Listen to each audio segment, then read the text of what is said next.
Assalamualaikum. Iya, apa kabar semuanya? Alhamdulillah ya.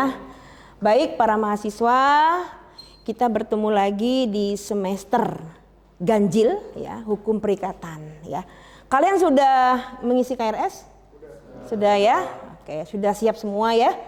Baik, sebelum nanti kita mulai pelajaran hukum perikatan, Ibu kepingin flashback dulu.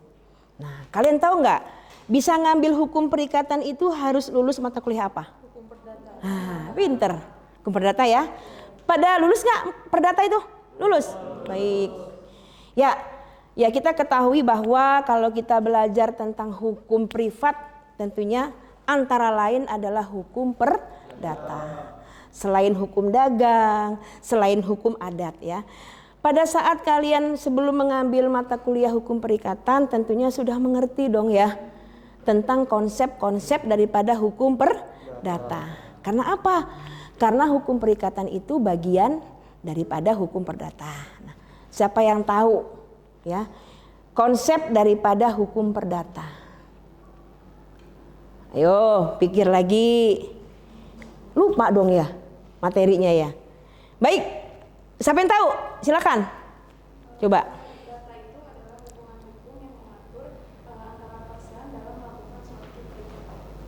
Hukum perdata itu betul juga sih tadi, apa katanya tadi? Hukum perdata? Hubungan hukum yang mengatur antara person dalam melakukan suatu perikatan. Sebenarnya belum tepat. Ya, belum tepat. Karena hukum perdata itu banyak, nggak cuma perikatan. Jadi yang tepat itu adalah sebelum mahasiswa itu memberikan definisi harus tahu unsur dulu. Ya kan? Jadi ketika unsur kita tahu, kita bisa mendefinisikan. Jadi unsur perdata itu adalah hukum perdata itu adalah peraturan hukum. Peraturan hukum itu banyak.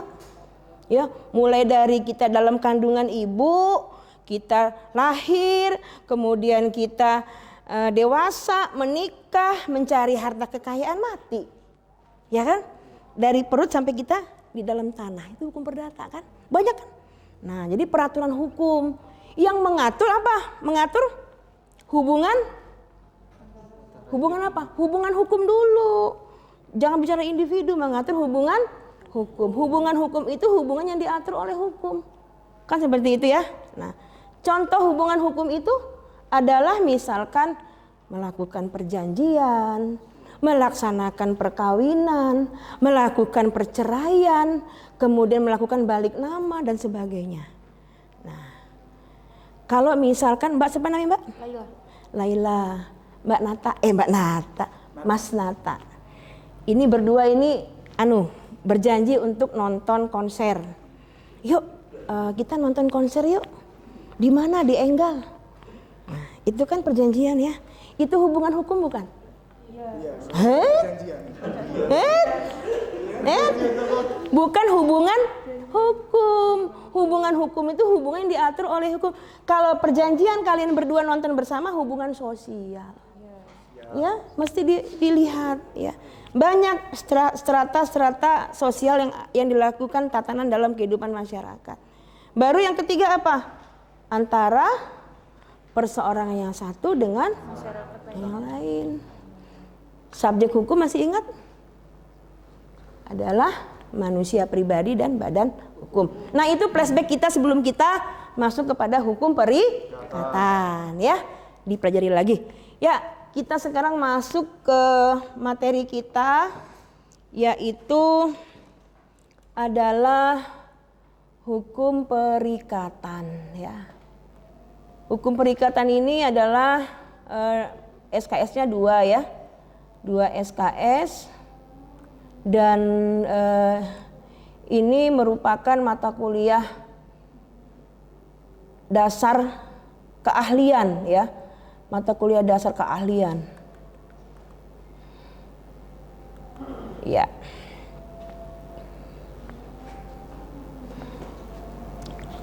Tadi mana ya? Ini.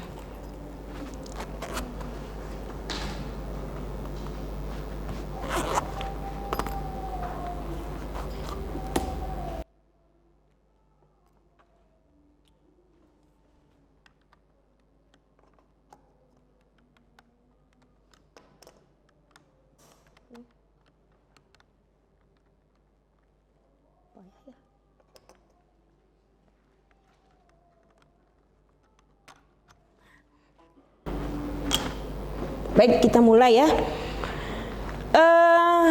Para mahasiswa, saya ingin saudara bisa berperan aktif ya di dalam melaksanakan perkuliahan ini. Sorry.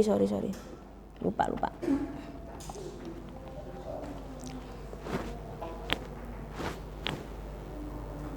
Masih searching? Di sini sudah tampil.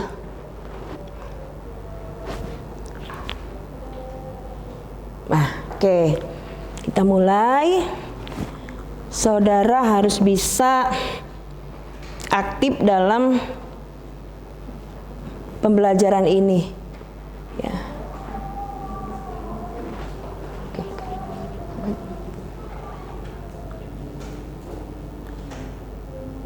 Nah, kita lihat pengertian daripada hukum perikatan. Tentunya kita berdasarkan kepada pasal 1233 BW ya.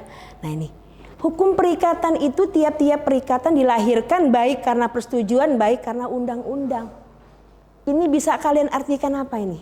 Sumber perikatan. Nah, siapa yang tahu sumber perikatan? Ayo jawab. Siapa yang tahu? Sumber perikatan. Iya, Mbak. Ada dua. Apa tuh? Yang pertama adalah perjanjian dan undang-undang. Nah, ini bisa dilihat dari pengertian pasal 1233 BW. Jadi pengertian perikatan itu tidak dijelaskan apa yang dimaksud dengan perbintenis adalah tidak ada di BW, tapi di BW itu mengatakan bahwa tiap-tiap perikatan dilahirkan baik karena persetujuan, baik karena undang-undang. Itu bahasa hukum di Kitab Undang-Undang Hukum Perdata. Kita simpulkan berarti ini adalah sumber perikatan ada dua, persetujuan dan undang-undang. Nah, kita lihat lagi nih.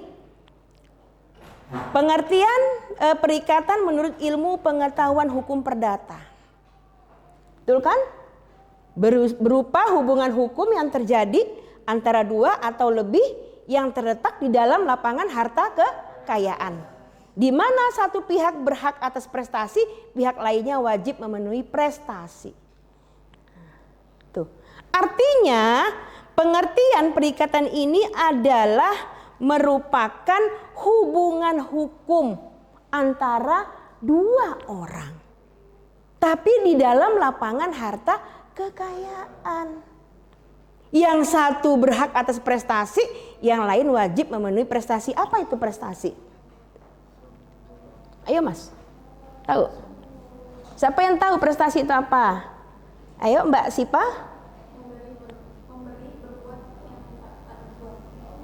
Prestasi adalah sesuatu yang dilakukan. Ada tiga. Sesuatu perbuatan dilakukan. Yaitu apa saja? Ada tiga wujud prestasi. Berbuat sesuatu, tidak berbuat sesuatu, atau memberikan sesuatu. Nah, inilah merupakan lapangan harta kekayaan, tetapi ada prestasi di situ, ya. Nah, seperti itu.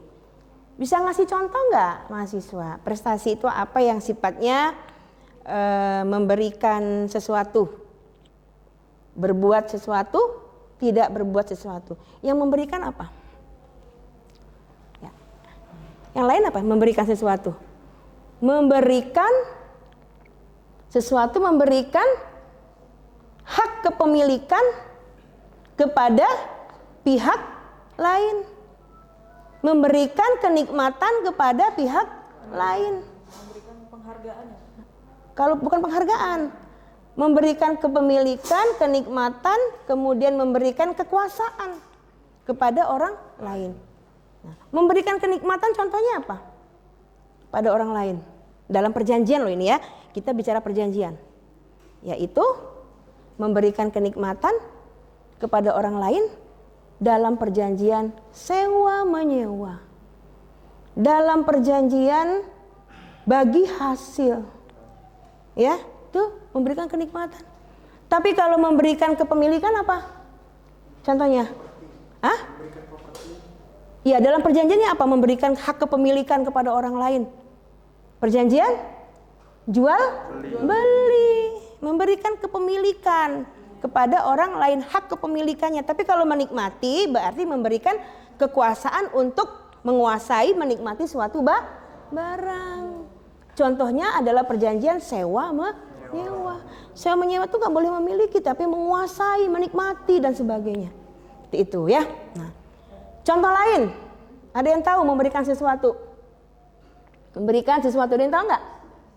Memberikan sesuatu selain jual beli, sewa menyewa, jual beli, kemudian perbuatan bagi hasil, memberikan sesuatu hasil daripada pekerjaan perkebunan misalkan, seperti itu ya. Kita lanjutkan yang kedua, apa setelah memberikan sesuatu? Berbuat sesuatu. Ada yang tahu contoh berbuat sesuatu? Berbuat sesuatu? Ya. Ya, silakan, Mbak. Oh, pinter. Iya. Berbuat sesuatu itu membuat satu pekerjaan. Membuat suatu pekerjaan ya untuk kehidupan masyarakat. Misalkan membangun rumah, kemudian membuat lukisan, ya. Kemudian membuat suatu bentuk struktur barang yang diinginkan oleh pembeli, misalkan. Dia intinya itu dia adalah berbuat, melakukan perbuatan nyata. Ya, tadi contoh Mbaknya siapa namanya, Mbak? Mbak Rosa. Itu adalah berbuat sesuatu, membuat rumah dan sebagainya. Ya, ya nanti ini yang bisa menjawab dengan benar nanti Ibu akan berikan nilai nanti. Ada penilaian khusus. Kemudian tidak berbuat sesuatu, prestasi. Apa? Tidak berbuat sesuatu. Kalau berbuat sesuatu itu adalah memberikan mendirikan bangunan, kemudian berbuat suatu pekerjaan tertentu yang diinginkan oleh para pihak gitu ya. Berbuat ya, ada pekerjaan berbuat, ada barang nyata di situ. Kalau tidak berbuat sesuatu apa? Ingat nggak? Ini perdata juga loh kemarin. Kayaknya ada kaitannya hukum perdata dengan hukum perikatan. Tidak berbuat sesuatu itu tidak melakukan perbuatan sesuai dengan perjanjian. Bisa nggak ngasih contoh? Tidak berbuat sesuatu. Ibu kasih nilai nanti. Kalau bisa. Halo Mbak. Misalnya si A dan membuat perjanjian dengan si B untuk tidak menjalankan usaha di daerah yang sama. Betul. Dalam perjanjian bertetangga, ya ada perjanjian bahwa tidak boleh mendirikan tembok yang tinggi di antara tetangga sebelah. Dalam perjanjian kafe misalkan, Anda boleh berjualan di sini tapi tidak boleh berjualan minuman. Karena sudah ada yang berjualan minuman. Seperti itu, ya. Dalam perusahaan itu ada namanya goodwill, yaitu suatu tindakan untuk memberikan nama baik bagi suatu perusahaan untuk omset. Tidak boleh membocorkan rahasia perusahaan. Nah, itu yang namanya kategori tidak berbuat sesuatu. Nah, ini merupakan lingkup ilmu hukum perdata ya, yang mengatakan tentang konsep perikatan. Nah, kita lihat.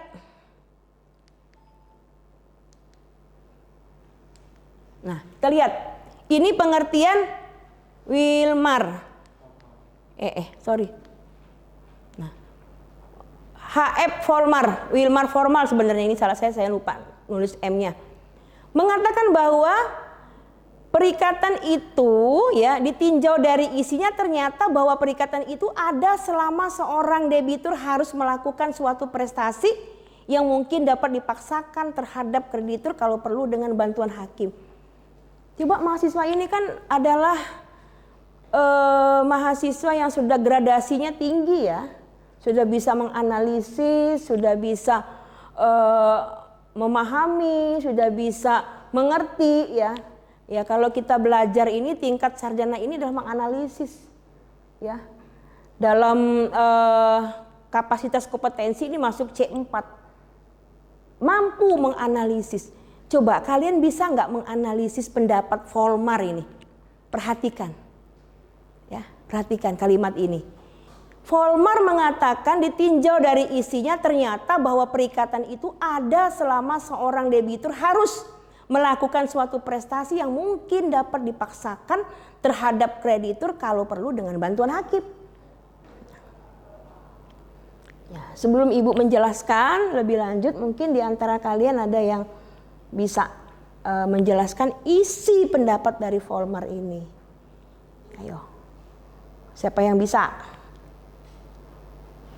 Mungkin Mbak yang cantik ini.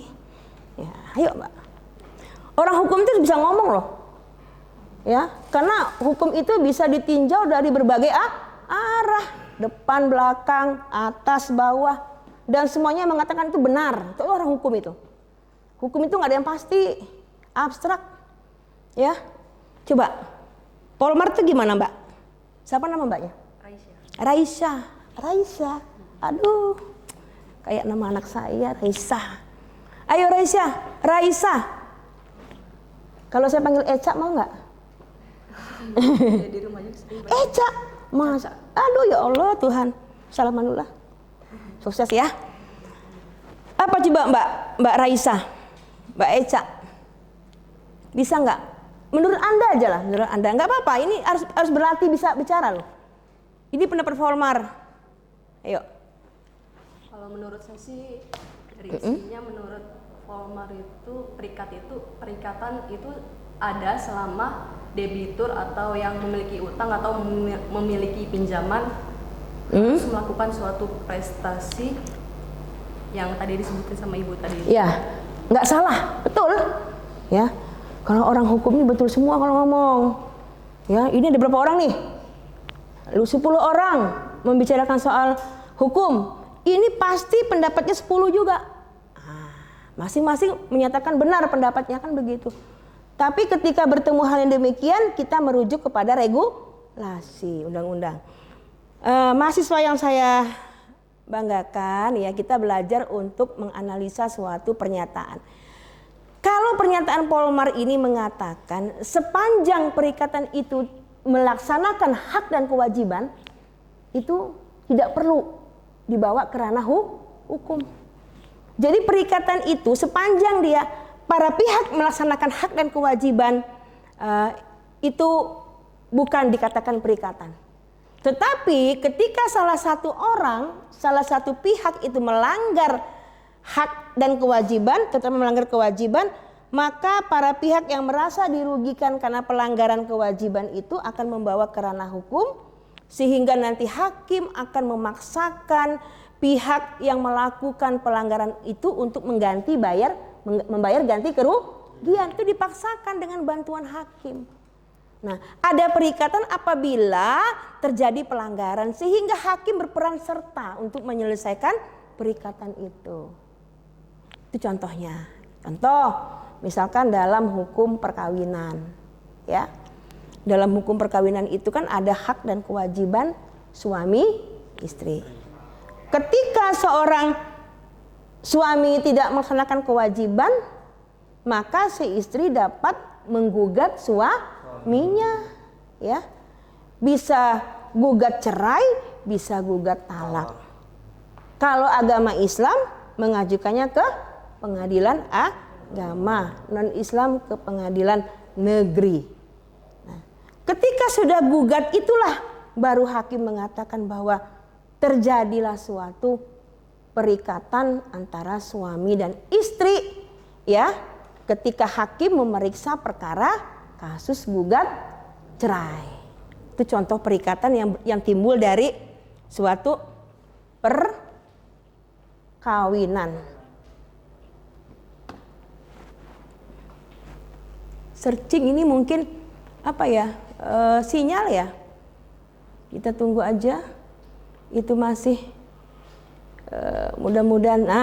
Kita kembalikan lagi ya. Oke, kita lanjut lagi.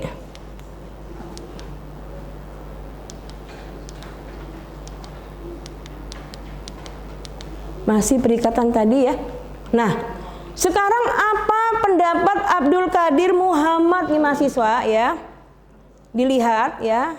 Pendapat Abdul Qadir Muhammad mengatakan bahwa perikatan adalah hal yang mengikat antara orang yang satu dengan orang yang lain, ya, yaitu berupa apa?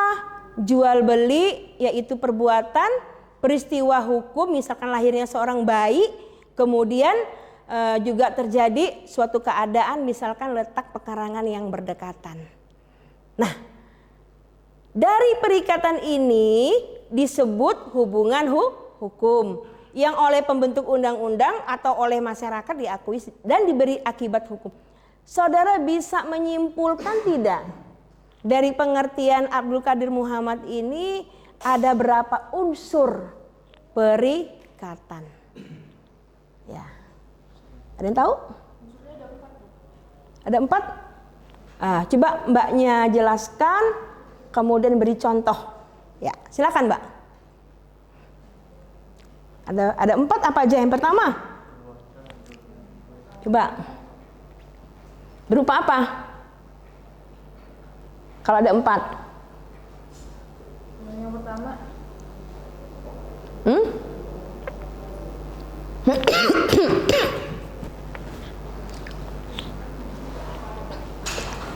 Yuk.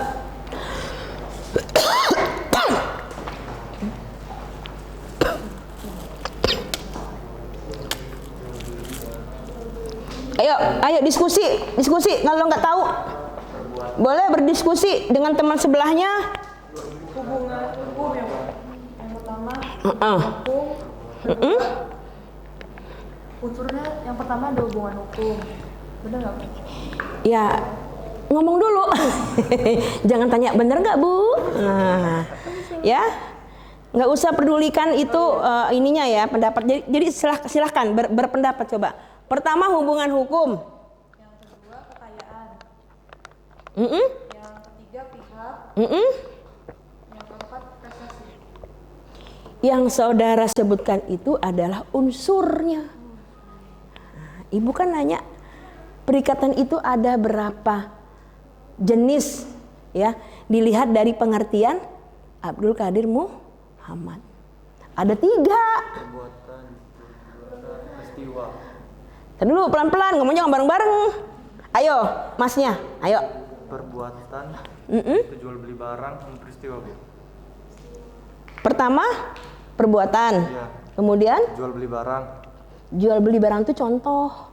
Kita belum bicara contoh. Masih ruang lingkupnya. Pertama, perbuatan, peristiwa, kemudian satu lagi, hubungan Bu. Hubungan tuh unsur. Ibu bertanya adalah ruang lingkup daripada hukum perikatan menurut Abdul Qadir Muhammad. Data Bu. Yang pertama tadi peristiwa. Perbuatan, Perbuatan itu bukan lingkup tapi unsur. peristiwa, data, Peristiwa hukum, kemudian apa lagi? Perbuatan, hukum, satu lagi? sama data. Masih salah. Coba mbaknya. Ada 3 ruang lingkup hukum perikatan. Ayo. Ibu nggak nanya contoh nanti dulu. Iya, kita melihat ruang lingkupnya. Pertama peristiwa hukum, betul.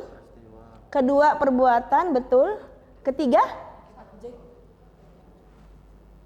suatu keadaan.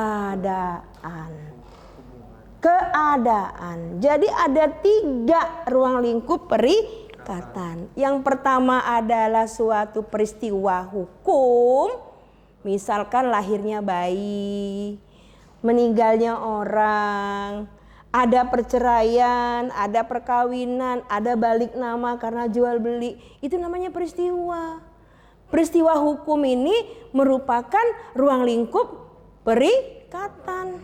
Ada 5 peristiwa hukum, ya, yaitu perkawinan, perceraian, kematian, kelahiran, balik nama.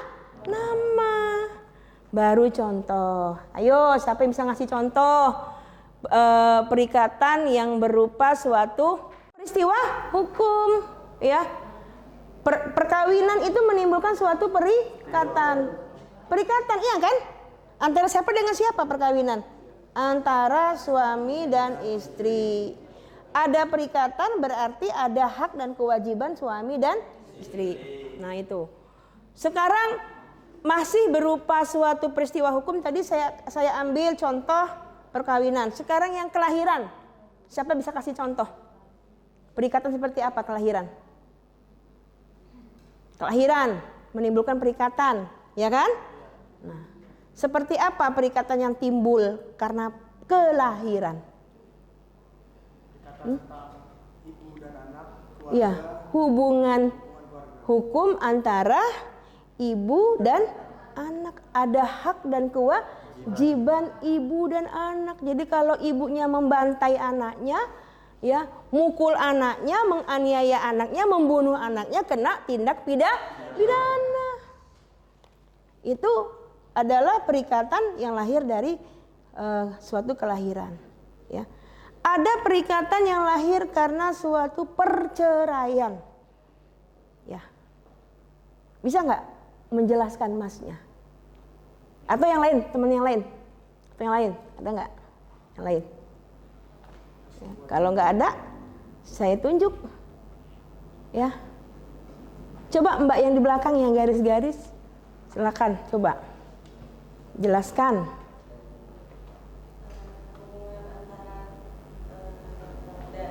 Perceraian tadi. Dari yang melakukannya ya. Peristiwa hukum karena perceraian. Perikatannya seperti apa? Menimbulkan apa?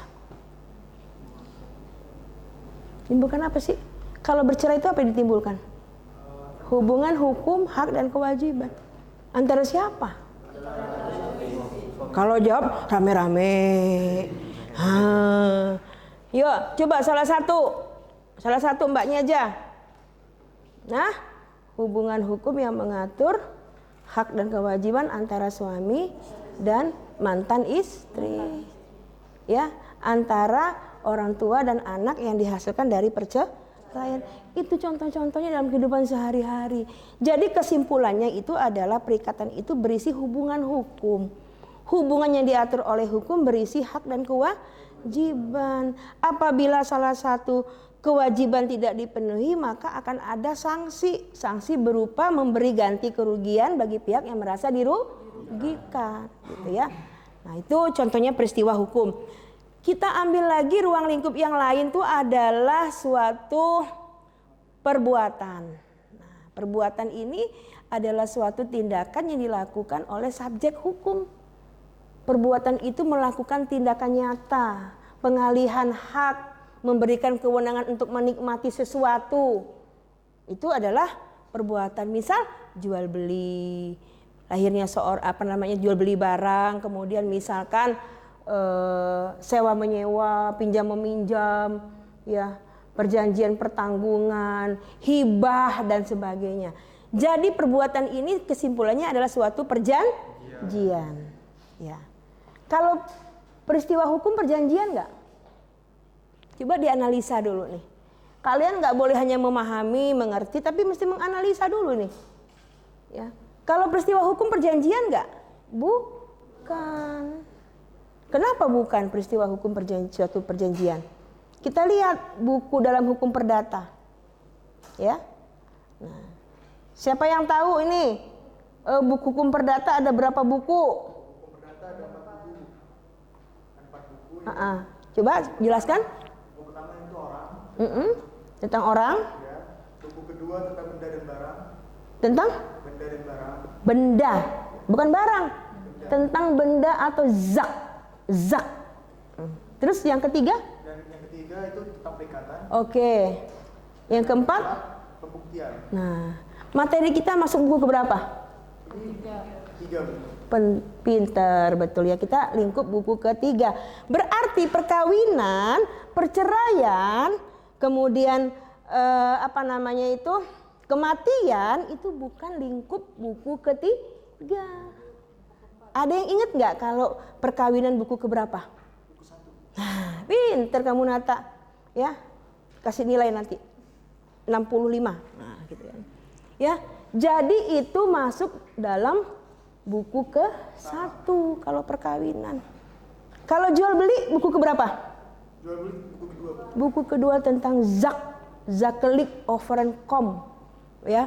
Nah itu. Jadi banyak yang perlu kita pelajari tentang hukum itu, ya. Kita masuk belum ya? Tadi kita belum selesai suatu keadaan, ya. Nah ini. Jadi ada 3 ya, peristiwa hukum, perbuatan, dan suatu keadaan. Nah keadaan itu adalah berupa suatu situasi kondisi yang nggak bisa kita rubah karena suatu keadaan. Misal, ada nggak rumah yang letaknya tidak datar tapi miring? Kayak rumah ibu di Gunter itu letaknya itu nggak datar ya, itu miring. Jadi ada yang namanya hukum tetangga, pasal 623, pasal 624, pasal 625 tentang hukum tetangga. Ya, contoh pekarangan rumah yang tidak datar itu, bagi rumah yang di atas itu tidak boleh membuat aliran-aliran yang tidak bersih ke bawah. Itu melanggar daripada hukum tetangga. Kenapa? Karena tidak menimbulkan perasaan nyaman bagi tetangga. Yang rumah tetangga yang di bawah tidak boleh membuat tonggak, ya, kayu supaya air tidak turun ke bawah, karena akan menyebabkan meluapnya air di selokan. Nah itu ada hukum tetangga namanya. Ada juga hukum pekarangan. Hukum pekarangan itu di mana misalkan ada sebuah rumah di depan, rumah di belakang, tetapi yang di belakang ini kalau menuju ke depan tuh dia harus muter lewat tempat yang lain baru menuju jalan raya. Tetapi kalau dia melewati sebelah, sedikit nyerong ke rumah tetangga yang di depan, dia nggak muter. Itu hukum tetangga, ya. Artinya apa? Yang di belakang ini tidak boleh nerabas rumah yang ada di depan. Itu hukum tetangga yang nanti akan menimbulkan keributan. Nah, itu ya. Kita lanjutkan lagi, ini adalah pengertian daripada hukum perikatan yang merupakan spesifikasinya. Nah, baru kita bicara soal unsur-unsur perikatan, ya. Hubungan hukum, ada kekayaan, ya, ada prestasi, ada pihak-pihak. Ya, itu namanya suatu perikatan. Nah, dari unsur-unsur ini kalian mahasiswa ada nggak yang bisa menambahkan lagi selain hubungan hukum, kekayaan, prestasi maupun pihak-pihak? Ada nggak menambahkan lagi itu? Ada hubungan hukum, oke. Kalau nggak ada hubungan hukum bukan perikatan namanya. Ada pihak-pihak, kalau nggak ada pihak-pihak mau dengan siapa dilakukan perikatan, kan gitu. Ada prestasi udah pasti, ya kan ya. Prestasi itu suatu perbuatan dilakukan. Kemudian ada apa lagi? Selain dia ada berupa prestasi, hubungan hukum, ada kekayaan. Jadi ada 4. Ada yang tahu yang lain bisa menambahkan? Oh Bu, kurang satu lagi. Misalkan apa gitu? Selain hubungan hukum, kekayaan, prestasi, dan pihak-pihak. Ada nggak? Misalkan yang tahu. Coba Masnya yang di sini tahu nggak? Coba silakan bicara, Mas. Ya. Selain yang 4 ini ada nggak menurut saudara?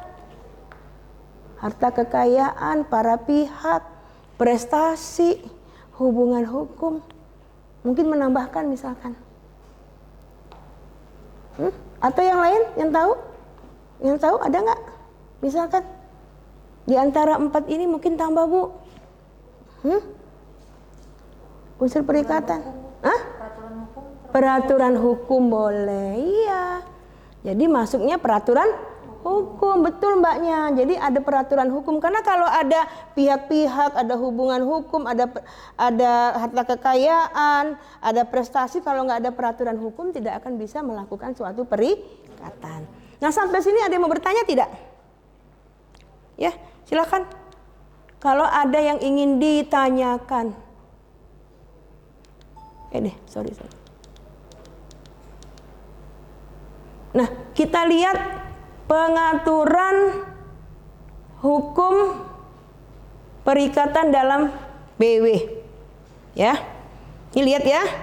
Di dalam aturannya itu ada ketentuan umum ya tentang perikatan, yang B, C, D ini adalah ikutan dari ketentuan umum, yang B ini adalah isi daripada perikatan, yang C ini adalah apabila tidak dipenuhi perikatan, yang keenam ini, yang D ini adalah jenis perikatan.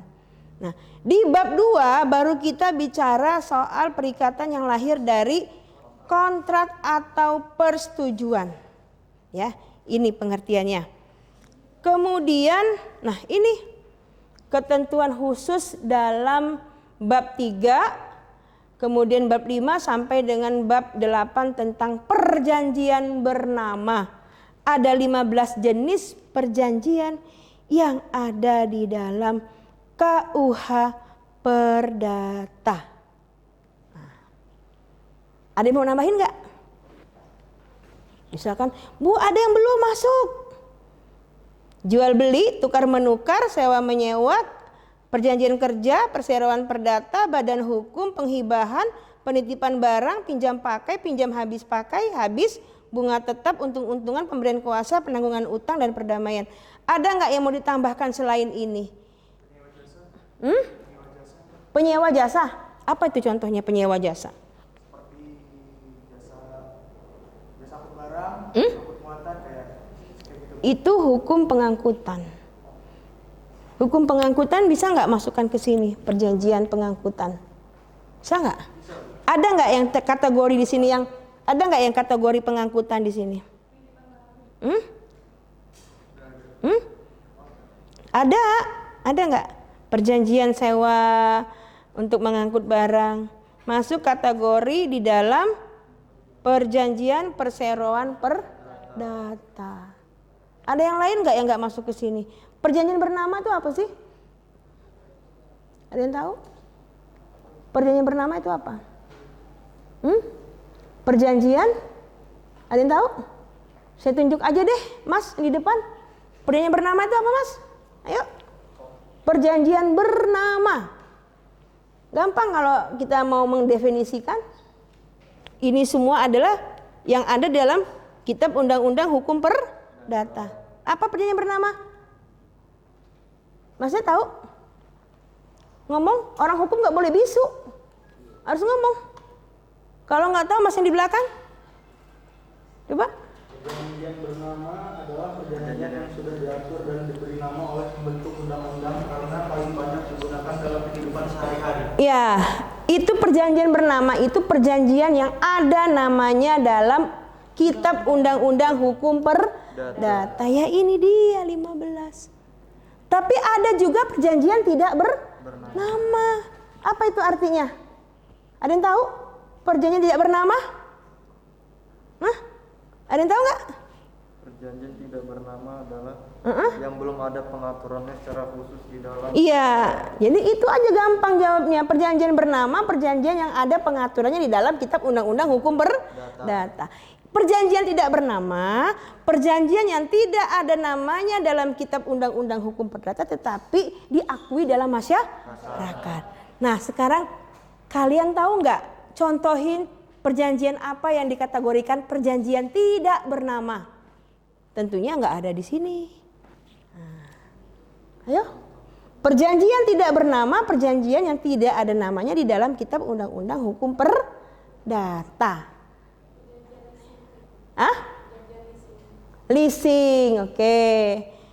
Leasing itu apa sih? Sewa guna usaha. Ya, suatu perjanjian sewa menyewa antara lesor dan lesi dalam menjalankan suatu kegiatan. Leasing itu sewa menyewa, bukan perjanjian jual beli. Ya, contohnya ada yang bisa ngasih contoh nggak leasing? Mobil apa dulu? Kalau saya ke pasar beli mobil itu pakai pribadi, bukan leasing namanya. Saya ke pasar, ke VIP beli motor untuk pakai pribadi, bukan leasing namanya. Jual beli. Yuk. Leasing itu sewa guna usaha. Perjanjian ya antara lesi dengan lesor dalam melakukan suatu kegiatan usaha. Contoh, saya misalkan beli 3 unit mobil. Ya, mobil yang kapasitasnya ada 15 orang. Mobil apa namanya itu? 15 orang itu. Ada kan? Iya. angkot ya, yang bagus dikit lah gitu, yang 15 orang. Saya beli 3 unit. Apakah saya pakai sendiri? Enggak dong. Saya beli ya, bukan beli sih, saya ambil dari lembaga pembiayaan, saya datang, saya isi kontrak, saya isi formulir, saya bayar DP, kemudian perjanjian ini harus selesai dalam waktu 1 tahun, sebulannya sekian. Nah, selama masa belum lunas, itu saya sebagai penyewa. Namanya leasing adalah sewa guna usaha. Saya pakai untuk apa? Untuk bisnis abodemen. Bisnis untuk kalau ada yang mau traveling. Karena untuk usaha, bisnis, traveling dan abodemen itu. Ya. Itu namanya perjanjian tidak bernama. Tapi nanti di akhir perjanjian ketika sudah habis yang ke-10 kali saya membayar sewa, saya akan dihadapkan pada opsi. Apa opsinya? Akan memperpanjang masa sewa ataukah akan membeli barang tersebut. Makanya leasing itu biasa disebut perjanjian sewa menyewa yang tidak patuh dengan kontrak. Katanya sewa, tapi setelah selesai beli. Ya kan? Nah, tapi leasing bukan sewa beli. Nah, ya, ada nggak sewa beli di sini? Mana? Ada nggak? Nggak ada. Sewa beli itu adalah perjanjian tidak bernama. Sewa beli itulah yang kita katakan perjanjian kredit. Gitu loh. Kredit HP, kredit laptop, kredit panci. Kredit itu bahasa emak-emak. Bahasa hukumnya sewa beli, Reich Purchase namanya. Selama dia masa sewa itu dia belum menjadi pemilik, nggak boleh mengalihkan kepada pihak lain. Ya, kalau dia mengalihkan berarti dia melakukan suatu penggelapan, bisa dipidana. Ya, itulah contoh-contoh perjanjian di luar KUH Perdata. Ada lagi yang lain nggak bisa ngasih contoh itu? Hah? Nah, waralaba, ya, waralaba juga suatu perjanjian tapi di luar daripada KUH Perdata. Apa itu franchise? Nah.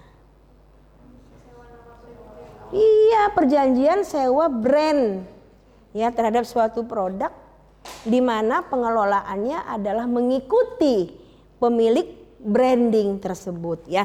Nah, karena saudara sudah bicara soal perjanjian yang ada di luar KUH Perdata ya, coba nanti saudara searching ya,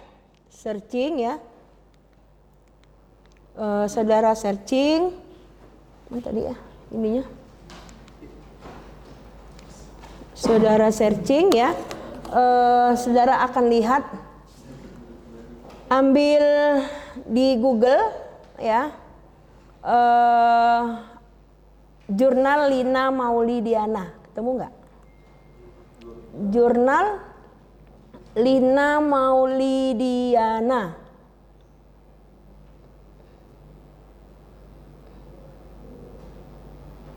Ada tidak kalian menemukan itu?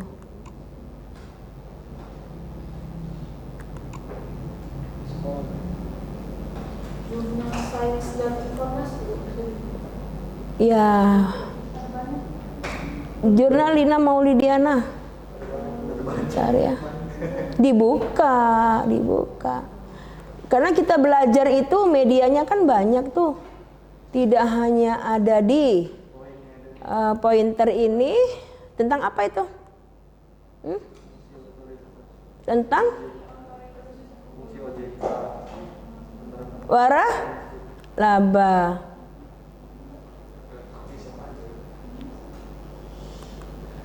Nih, ya kalian buka itu di jurnal saya itu ada yang namanya asas-asas perjanjian di halaman 5, halaman 4 ya. Nah, inilah asas perjanjian yang ada di dalam hukum perjanjian, ya. Antara lain kebebasan untuk melakukan kontrak. Kebaca kan, ketemu kan ya di halaman 4. Nah, ini artikel saya. Artinya apa? Perjanjian itu bebas dilakukan, baik yang ada namanya di BW maupun yang tidak ada namanya di BW. Itu bebas, ya. Yang penting memenuhi syarat sahnya perjanjian, yaitu sepakat, cakap, hal tertentu, kausa yang halal. Itu ya. Nih, silakan saudara baca. Itu ambillah di Google, di searching artikel Lina Maulidiana. Ini merupakan salah satu artikel saya menjelaskan tentang franchise. Tadi ditanya oleh saudara mahasiswa, ya. Nah, baik. Kita tanya jawab lagi sekarang. Atau ada yang mau bertanya nggak sebelum kita lanjutkan ke perbedaan perikatan dengan perjanjian? Ada pertanyaan nggak tentang yang Ibu jelaskan tadi? Ya, silakan. Bertanya tentang perjanjian. Iya. Maksudnya dari mengikat kekuatan dari suatu perjanjian itu apa? Ya, baik Raisa ya. Raisa bertanya tentang perjanjian. Kekuatan mengikat dari suatu perjanjian itu adalah kesepakatan. Perjanjian itu utamanya ada 2, subjek dan objek. Subjek itu adalah kesepakatan. Kalau nggak ada kesepakatan tidak ada perjanjian. Sepakat untuk melakukan jual beli, sepakat untuk melakukan pernikahan, jangan perkawinan ya. Sepakat untuk melakukan perjanjian sewa menyewa, sepakat untuk melakukan perjanjian franchise, sepakat untuk melakukan perjanjian bayi tabung, ya kan? Bayi tabung itu ada nggak di BW? Nggak ada, tapi itu boleh di masyarakat sesuai dengan asas kebebasan berkontrak. Itu sepakat. Yang kedua apa? Kepastian hukumnya. Apabila jika salah satu pihak tidak melaksanakan kewajiban, ada sanksi hukum. Kepastiannya ada pada pasal 11 tentang jaminan umum. 11.31, 11.32 tentang jaminan umum. Jadi kalau perjanjian itu ya, kalau salah satu pihak tidak melakukan kewajiban, maka harta kekayaannya secara otomatis dijadikan jaminan. Itu Mbak kepastiannya Mbak Raisa. Contohnya apa misalkan Mbak? Bisa nggak ngasih contoh? Kepastian itu dalam perjanjian. Perjanjian apa misalkan? Bisa nggak? Yang sehari-hari lah. Perjanjian Apa? memberi pinjaman. Ya, perjanjian hutang piutang. Kalau di bank tuh nggak mau ya pakai utang piutang ya, pinjam meminjam kalau istilah bank. Perjanjian hutang piutang aja lah. Ya, skuld and haftung. Artinya apa? Ada suatu perbuatan, ada suatu tindakan kalau tidak dilakukan suatu perbuatan tertentu. Artinya apa? Jadi kalau salah satu pihak itu melanggar perjanjian, maka pihak yang lain wajib untuk membayar ganti kerugian. Nggak perlu ke pengadilan Mbak. Misalkan Mbak Raisa minjem uang saya 100 juta. Saya tidak membayar. Atau saya membayar tidak sesuai dengan perjanjian. Tarsok. Boleh nggak Mbak Raisa itu ngambil barang saya yang senilai misalkan 50 atau 60 juta umpamanya. Boleh nggak? Boleh. Itu yang namanya kepastian. Setiap perjanjian itu ada kepastian karena apa? Jaminannya adalah harta para pihak. Itu kepastiannya. Ya, termasuk asas kebebasan berkontrak ini. Ya. Jadi makanya ada perjanjian bernama, ada perjanjian tidak bernama. Baik. Nah, sekarang saudara kita ya, sebelum kita mengakhiri perkuliahan ini kita bagi kelompok dulu. Coba kursinya diatur. 3 kelompok, 3. Coba cepet. Kursinya diatur berhadapan. Nah, Ibu akan kasih topik nantinya. Silakan. 3. Ini bertiga. Ini misalkan Berempat. Sini, ini yang bertiga ya. Silakan cepet. Ini tinggal muter aja, set. Nah, gimana? 3 kelompok. Kelompok 1 mana? Kelompok 1. Kelompok 1.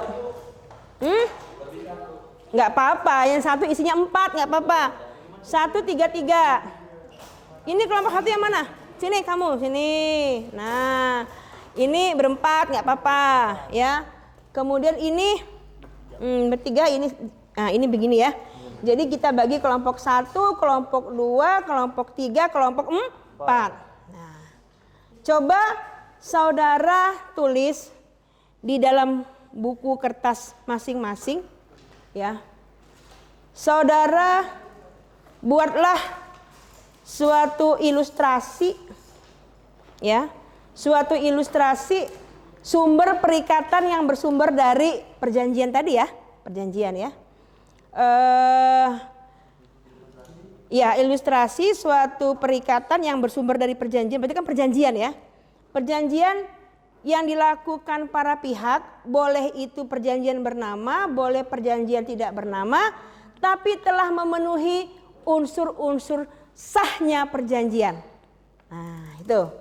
Ibu kasih clue ya. Ibu kasih clue. Ya. Anda cari perjanjian apa saja.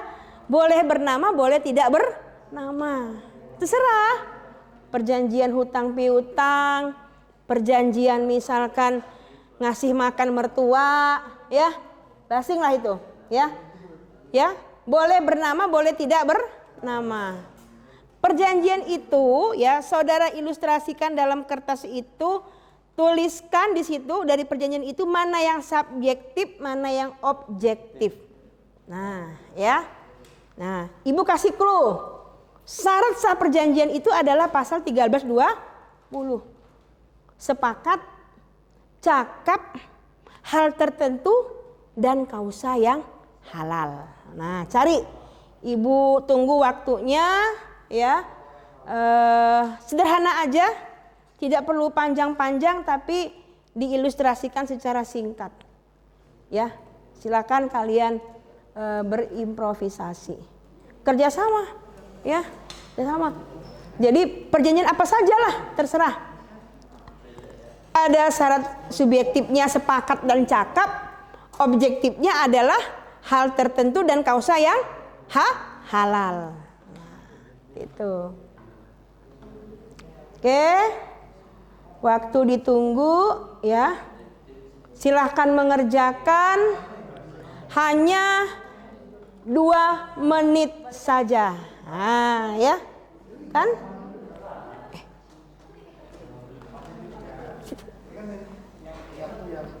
Yuk.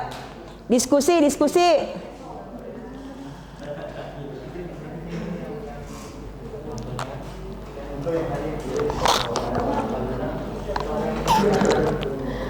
Siapa yang sudah? Silakan. Silakan kalau yang sudah boleh tampil. Jubirnya satu aja.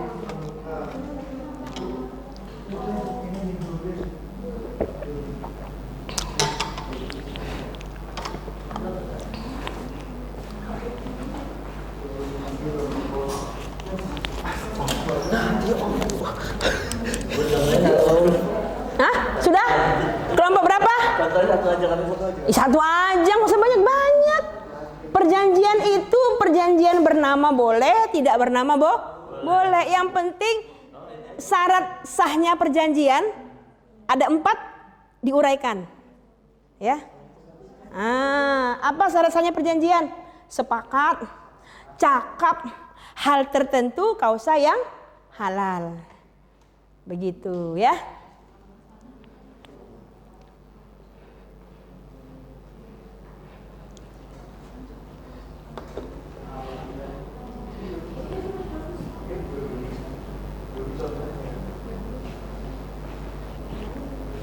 Gak usah banyak perjanjiannya, satu aja, singkat-singkat aja.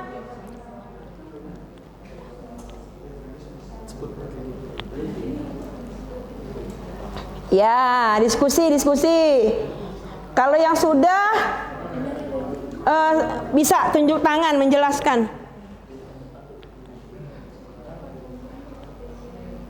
Ingat, syarat sahnya perjanjian itu ada pada pasal 1320 BW. Sepakat, ya, cakap hal tertentu sebab yang halal. Oke.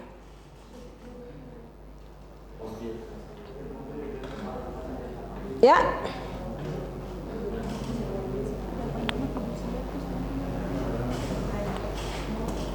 Sudah?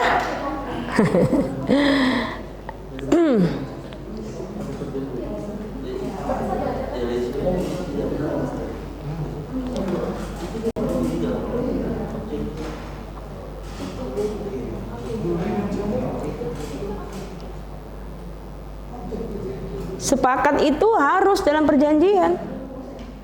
Apa yang diingin oleh para pihak disetujui oleh pihak yang lain. Ya, itu sepakat. Tidak ada yang bertepuk sebelah tangan. Nggak jadi jual beli kalau nggak sepakat, ya kan? Nggak deal katanya si Nata. Cakap, mana boleh anak bayi buat perjanjian, masih TK gitu kan. Udah ada yang bisa, ayo, waktunya udah mau habis. Nah, sepakat cakap hal tertentu jelas. Nggak boleh beli kucing dalam karung ya. Boleh nggak beli kucing dalam karung? Beli kucing dalam karung nggak boleh. Nah, yang keempat, sebab yang halal. Beli pisau tapi untuk membunuh orang boleh nggak? Itu paham ya? Ayo udah. Ayo sekarang ini kelompok berapa nih? Kelompok 2, siapa jubirnya? Tunjukkan. Nata apa? Nathan apa? Mbak Sipa. Ayo Mbak Sipa. Ya, perjanjian apa coba? Perjanjian? Jual beli. Oh gini aja. Misalnya itu suruh pakai ini biar masuk suaranya. Ya Mbak, cepat. Objektifnya saya, subjektifnya. Ya udah, kamu yang objektif, aku yang tidak bernama. Tuh, pakai dulu ini sih. Itu yang bernama. Ya kamu yang bernama. Atau ada yang siap? Yang lain? Objektif ya Bu ya. Yang objektifnya itu yang contohnya jual beli Bu. Jual beli yang seperti jual beli mobil. Itu kan ada kesepakatan, ada cakap dan halal. Jual beli mobil. Iya, kalau Sepakatnya seperti apa? kesepakatan antara pembeli dan penjual Ya, terus? mencapai di harga tertentu. Itu kesepakatannya. Terus contoh kedua itu sewa menyewa. Ya. Sewa menyewa seperti ada penyewa yang ini menyewa sesuatu barang kepada si penyedia. Terus? Apalagi? Udah itu aja Bu, contohnya cuma 2. Tidak bernamanya itu seperti fidusia ya Bu. Ya.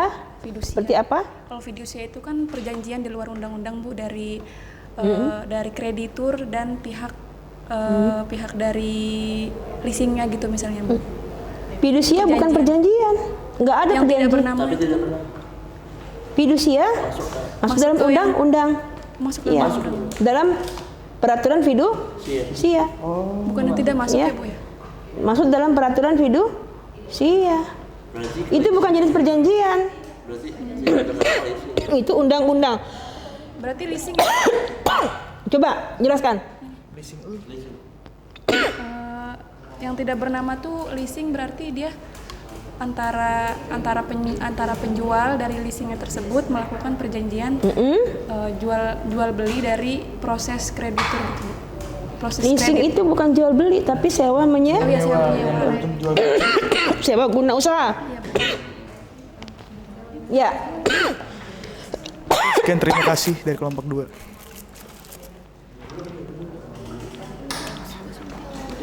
Masih belum benar ini ya? Mana yang udah? Sambil nanti didiskusikan lagi. Silakan. Ya. Tentang sewa beli peralatan elektronik. Terus? Kedua belah pihak telah bersepakat mengadakan perjanjian sewa beli barang-barang elektronik seperti tersebut di atas dengan syarat-syarat serta ketentuan-ketentuan tertulis dalam 10 pasal sebagai berikut. Pasal 1 kepemilikan barang, pasal 2 serah terima barang, pasal 3 cara pembayaran, pasal 4 tanda terima pembayaran, pasal 5 benda dan bayar. Itu jual beli biaya apa? Itu perjanjian apa? Perjanjian elektronik. Pasal 5 denda dan biaya penagihan. Pasal 6, tanggung jawab pembeli sewa. Pasal 7, kerusakan dan kehilangan barang. Pasal 8, Itu yang sepakat, itu syaratnya. Yang cakapnya seperti apa? cakapnya apa? Yang cakap bahwa orang tersebut haruslah tidak boleh di bawah umur. Harus dewasa. Kemudian tidak di bawah pengampuan. Yang objeknya apa? Objeknya adalah hal tertentu. Kemudian kausa yang halal. Ya. Nanti lanjut lagi diskusi.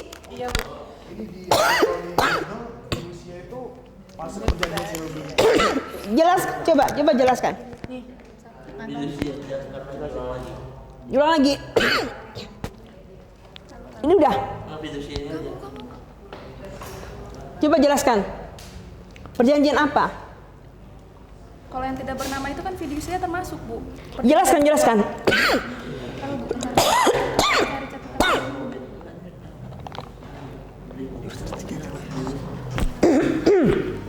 Duh. Ini masih PR ya, dikerjakan lagi. Ini. Ntar, Bu, saya cari catatan. Ya, ini udah. Waktu udah mau habis? Ya, silahkan sekarang yang ini, coba silahkan. Ya, silakan Mbak Raisa. Dijelaskan Mbak Raisa. Gak usah panjang lebar, tapi itu ada 4 unsur sepakat, cakap, hal tertentu, kausa yang halal. Mbak Raisa.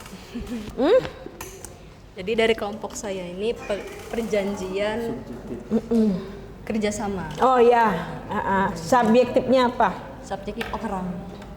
Terus? Orang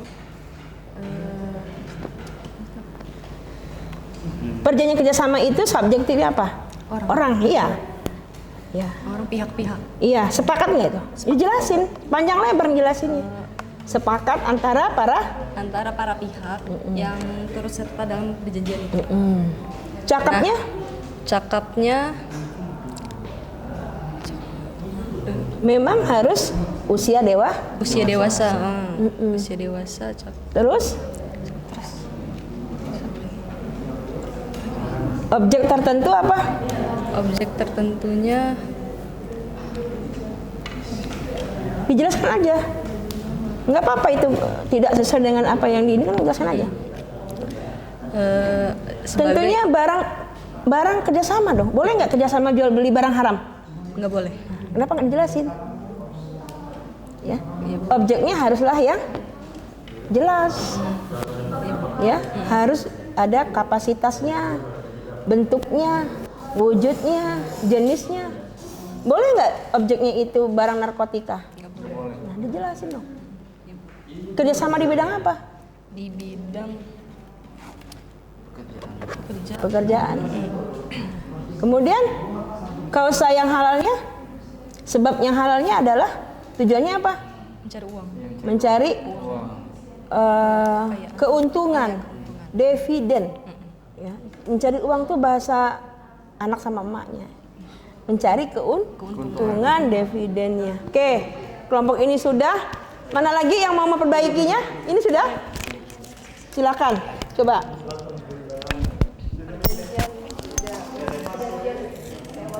Ya, jelaskan panjang lebar jelas. Jangan bertanya ini benar apa salah, Bu. Jangan. Menganalisa. Jadi perjanjian sewa beli, Bu. Jadi sewa beli itu contohnya mengambil kredit laptop. Jadi untuk objeknya itu kan orang pihak sama debitur. Kalau dia misalnya untuk objeknya itu kan pasti barang. Yang kita kredit contohnya laptop. Pausa yang halalnya itu kan tujuannya kan pasti untuk kegunaan yang untuk krediturnya. Ya, 100 nih kelompok ini Ibu kasih nilai 80. Ya, tepuk tangan dulu. Yang lain ingin memperbaiki nilai nggak ini? Ini gimana? Itu kan adalah yang pengalihan hak kepemilikan Ya. suatu benda atas dasar kepercayaan, ya Bu ya, dengan ketentuan bahwa benda yang hak kepemilikannya dialihkan tersebut dapat dalam penguasa pemilik benda tersebut, Bu. Iya. Atas dasar Yang fidusia, kepercayaan. kepercayaan. Objeknya seperti apa? Kalau objek Misalnya motor atau Ya. Motor itu di tangan siapa? di tangan yang sewa. Oh iya, itu kepercayaan. Ya. Terus apalagi? Contoh yang tanpa nama cuma satu aja. Tanpa nama cuma satu, kalau yang objektifnya itu yang Objektif sewa dan dua. Jual beli dan sewa menyewa. Sewa menyewa. Ya. Jadi kesimpulannya syaratnya itu apa? Yang subjektif. Sepakat persepakatan antara yang kedua sewa, belah pihak, kedua iya. belah pihak. Cakapnya harus boleh nggak anak kecil buat perjanjian? Itu harus ada Boleh nggak orang gila buat perjanjian? Nah, iya. harus Cakep. Iya. Ya, harus ada. Harus ada perjanjian juga antara dua belah pihak. Orangnya harus sehat, tidak gila. Usianya dewasa. Berapa usia dewasa itu? 21 kok. Iya, pinter. Terus yang objektifnya apa? Yang objektifnya sewa menyewa dan jual beli. Ya, objektifnya adalah barang itu tidak boleh barang haram, Iya. ya kan? Kalau jual beli ganja boleh nggak? Nggak boleh. Nah, makanya dijelasin. Objektifnya itu barang tersebut adalah barang yang halal. Sepakat. Kau sayang halal gimana? Aku Kau sayang halalnya gimana? Sebab yang halalnya. Perjanjian itu untuk apa? Yang jual beli tadi. jual beli itu contoh, kalau yang halal itu kayak jual beli makanan. Iya, sebabnya untuk apa? Untuk Sebabnya apa? karena lapar untuk makan. Ah, itu kalau makanan. Kalau barang? Kalau barang kayak kebutuhan. Kebutuhan, Seperti handphone, ya. kulkas, mesin cuci, Iya. itu kebutuhan. Arti kalau beli pisau untuk Memasak. memasak bukan untuk membunuh. Iya. Ya, oke. Baik, ini sudah. Kelompok ini sudah, yang ini mau diperbaiki? Ya, silakan. Coba. Ini yang belum ya? Ini udah ya? Oke. Coba. Kedua belah pihak telah bersepakat mengadakan perjanjian sewa beli barang-barang elektronik seperti Sepakat ya? Iya. Oke. Kemudian? Cakap. cakap Iya. harus di atas Usia. umur, Iya. dan harus bekerja mungkin. Ya. Terus? Objeknya barang tersebut harus halal atau bukan barang curian. Ya. Contohnya seperti AC, Contohnya kayak AC. TV, Barang-barang Terus? Iya. apalagi ya, Bu? Sebab yang halal. Iya kan? untuk Perjanjian itu untuk apa? Untuk apa? Perjanjian itu untuk? Untuk sewa beli barang. Iya. Oke ya. Baik, kita kembali lagi ke depan semua. Jadi syarat perjanjian itu haruslah sepakat. Ya kan? Sepakat itu ada persetujuan kedua belah pihak. Sebelum sepakat apa namanya? Negosiasi. Harus cakap, harus usia di atas 21 tahun atau belum 20 tahun sudah menikah. Ya. Kemudian haruslah barang yang jelas bentuknya, jumlahnya, ya jenisnya, dan harus halal. Nggak boleh barang yang di luar ketentuan undang-undang. Yang keempat apa? Sebab yang halal. Buat perjanjian itu untuk tujuan yang baik, bukan untuk tujuan yang tidak baik. Contoh yang nggak baik, beli pisau tapi untuk membunuh orang. Nah, itu nggak termasuk dalam pasal 1320. Nah, setelah saya jelaskan tadi, kalian sudah berdiskusi, saya ingin membuat pertanyaan. Kalau dengan demikian apa perbedaan antara perikatan dengan perjanjian? Ada yang tahu? Ada yang tahu? Oh, silakan, Mbak. Siapa? Ya. Perbedaan perikatan dan perjanjian itu dilihat dari ruang lingkupnya. Mm-mm. Kalau perikatan itu dia terdiri dari perikatan itu ruang lingkupnya lebih luas. Iya. Dari peristiwa hukum, Iya. kayak kelahiran, kayak kematian, kawin nama. Ya. Kalau dia perbuatan, kalau perbuatan itu contohnya kayak sewa beli, Iya. jual beli, sewa menyewa, dan juga dan ada keadaan itu misalnya itu kayak letak rumah berdampingan. Iya. Kalau sedangkan perjanjian itu adalah aneka perjanjian kayak sewa beli, jual, sewa beli, sewa menyewa, jual beli, hibah. Baik. Terus? Kalau suatu perikatan, suatu perjanjian itu sudah pasti perikatan. Iya. Tapi suatu perikatan belum tentu perjanjian. Betul. ya, itu perbedaannya ya. Jadi para mahasiswa, perikatan itu lebih luas ruang lingkupnya. Bisa peristiwa hukum, bisa perbuatan, bisa keadaan. Yang perjanjian itu bagian dari perikatan yang mana? Yang perbuatan. Suatu perikatan belum tentu perjanjian, suatu perjanjian sudah pasti perikatan. Persamaannya apa? Antara perikatan dengan perjanjian? Ya, sama-sama kesepakatan, sama-sama mempunyai hubungan hukum. Ya kan? Itu baik. Para mahasiswa, pertemuan kita pada hari ini telah selesai ya, cukup sesuai dengan SKS yang telah kita masukkan di dalam kartu rencana studi. Untuk minggu depan ya, untuk minggu depan kalian pelajari khusus perikatan yang bersumber dari undang-undang. Tadi kita membahas nih perikatan yang bersumber dari perjanjian. Yang akan datang kalian coba membuat suatu narasi ya, mengumpulkan suatu materi tentang perikatan yang bersumber dari undang-undang ya. Itu tugas yang harus kalian laksanakan untuk pertemuan minggu depan ya. Nah, untuk pertemuan hari ini tadi sudah diambil nilai kelompok ya. Dan untuk tugas mandiri pertemuan pada hari ini adalah coba saudara cari ya materi tentang perikatan yang bersumber dari perjanjian ya, baik bernama maupun tidak bernama. Karena kita materinya adalah sekarang ini sumber perikatan yang bersumber dari perjanjian. Kalian buat narasi ya, kalian buat artikel cukup 2 lembar yang nanti akan kalian kirim melalui email ya. Email ibu yang udah ibu sebarkan kepada kalian, maulidianalina17@gmail.com ya. Kemudian untuk minggu depan kalian harus bisa mempelajari ya, mencari sumber belajar dari berbagai media tentang perikatan yang bersumber dari undang-undang. Sebelum saya mengakhiri perkuliahan ini, ada pertanyaan tidak? Barangkali ada pertanyaan 1 atau 2 orang yang berhubungan dengan tugas mandiri, tugas tutor kita tadi yang sudah kita lakukan tadi kelompok. Ada nggak yang mau bertanya? Silakan. Ya, gimana? Tugas mandiri itu bisa dikumpulkan sebelum pertemuan minggu depan, ya.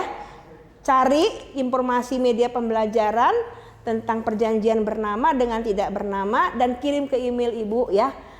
Sebelum pertemuan minggu depan kita bertemu lagi di kuliah kedua tentang hukum perikatan, ya. Baik, masih ada? Ya. Kalau tidak ada, nanti pertemuan selanjutnya ibu akan mereview kembali materi hari ini ya tentang perikatan yang bersumber dari perjanjian dan kita akan belajar lagi tentang perikatan yang bersumber dari undang-undang. Baik, terima kasih, selamat belajar, tetap sukses ya. Ibu akhiri, assalamualaikum warahmatullahi wabarakatuh.